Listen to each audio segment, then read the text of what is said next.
اللہ نے جن لوگوں سے کام لیا ہے ان کی تبلیغی مسائی کو بے لوث رکھا ہے، اور جو ٹگے ٹگے مانگتے پھرتے ہیں تو ان کی نہ کوئی توقیر ہوتی ہے اور نہ ان کی گفتگو میں کوئی اثر ہوتا ہے۔ اس لیے ہمیں تبلیغی مسائی کو بے لوث رکھنے کا حکم دیا گیا ہے، اور رسول کریم صلی اللہ علیہ وسلم کی زندگی ہمارے سامنے گواہ ہے۔ اس کے باوجود حضور کی زبان سے یہ بات کہلوائی بھی، قُل لَا أَسْأَلُكُمْ عَلَيْهِ أَجْرًا، اے محبوب فرما دو اے لوگو تم سے میں کوئی اجر نہیں مانگتا، تمہارے تک پیغام حق پہنچایا، تمہیں دین دیا، تم بات سننا نہیں چاہ رہے تھے، میں تمہارے تک بات پہنچائی۔ اللہ اکبر، کانوں میں انگلیاں دے لیتے، اذیتیں کھڑی کرتے، مقاومتیں، مخالفتیں، نکتہ چیندیاں، ناموافق حالات کے جھکڑ، بچھے ہوئے کانٹے، پھینکے ہوئے کوڑے، کھدے ہوئے گڑے، طائف کے بازار، مکے کی گلیاں، کیا کچھ نہیں تھا، لیکن کہا کہ میں نے اس کے باوجود تمہارے تک پیغام حق پہنچایا، اس کا کوئی اجر نہیں مانگتا، کوئی صلہ نہیں مانگتا۔ الا المودۃ فی القربى، ہاں ایک چیز تم سے مانگتا ہوں، اور وہ یہ کہ جو میرے قرابت دار ہیں ان سے محبت کرنی ہے، میری اطرت سے پیار کرنا ہے، میری اولاد سے تم نے محبت کرنی ہے، یہ ہے میرا تم سے مطالبہ۔ یہاں ایک سوال کھڑا ہوا کہ جب تبلیغ دین کو بے لوث رکھا اور اجر کی کسی صورت کو قبول نہ کیا تو اپنے قرابت داروں سے محبت بھی نہ مانگی جاتی؟ تو اس کا جواب علماء نے یہ دیا کہ قرابت داروں سے جو محبت مانگی گئی ہے یہ قرابت داروں کی ضرورت نہیں، یہ امت کی ضرورت ہے، کہ اگر وہ حضور کے قرابت داروں سے جڑ جاتے ہیں تو پھر ان کے اپنے ایمان کی، اپنے دین کی حفاظت ہوتی۔ حضور نبی رحمت صلی اللہ علیہ وآلہ وسلم نے ارشاد فرمایا، حضرت زید بن ارقم رضی اللہ تعالی عنہ کی مرویات سے ہے، فرمایا لوگو میں تمہارے اندر دو بھاری چیزیں چھوڑ کے جا رہا ہوں، جن کو رسول اللہ بھی بھاری کہہ رہے ہیں، وہ کتنی بھاری ہوں گے؟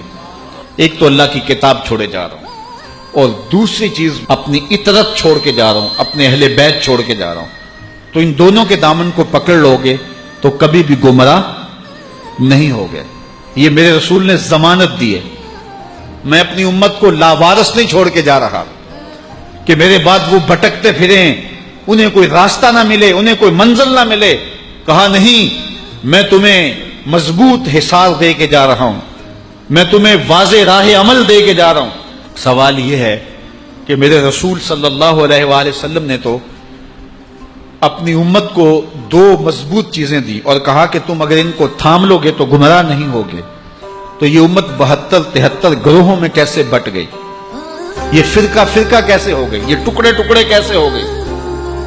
تو اس کی وجہ یہ ہے کہ کسی نے کتاب اللہ کو چھوڑا، کسی نے اہل بیت کے دامن کو چھوڑا۔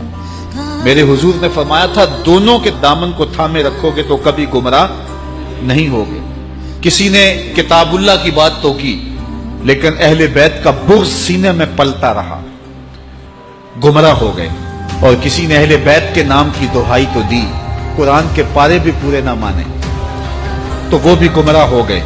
کامیاب وہ ہوئے جن کے ایک ہاتھ میں قرآن ہے، ایک ہاتھ میں اہل بیت نبوت کا دامن ہے، اور میں آپ کو مبارک دیتا ہوں، آپ کے ایک ہاتھ میں قرآن ہے، ایک ہاتھ میں اہل بیت نبوت کا دامن ہے، اور جو دونوں چیزیں ہاتھوں میں رکھیں گے کبھی بھی گمراہ، یہ میری دی ہوئی ضمانت نہیں ہے، یہ آمنہ کے لال کی دی ہوئی ضمانت ہے۔ تم کبھی گمراہ نہیں ہوگے اگر دونوں کے دامن کو مضبوطی سے تھامو گے، کتاب کو بھی نہیں چھوڑو گے، اہل بیت نبوت کے دامن کو بھی نہیں چھوڑو گے۔ اب یہاں ایک سوال کھڑا ہوا، اور وہ یہ، کیا قرآن کافی وافی اور شافی نہیں تھا؟ اہل بیت کے دامن کو تھامنے کی تلقین کیوں کی گئی؟ تو صاحبو اس کا جواب یہ ہے کہ ایک ہوتی ہے تھیوری اور ایک ہوتا ہے اس کا پریکٹیکل، ایک ہوتا ہے علم اور ایک ہوتی ہے اس کی عملی مشق۔ اگر تم نے اسلام کی تھیوری دیکھنی ہے تو قرآن موجود ہے، اور اگر پریکٹیکل دیکھنا ہے تو کربلا کے تپتے ہوئے ریگزار میں آل پیغمبر کا کردار موجود ہے۔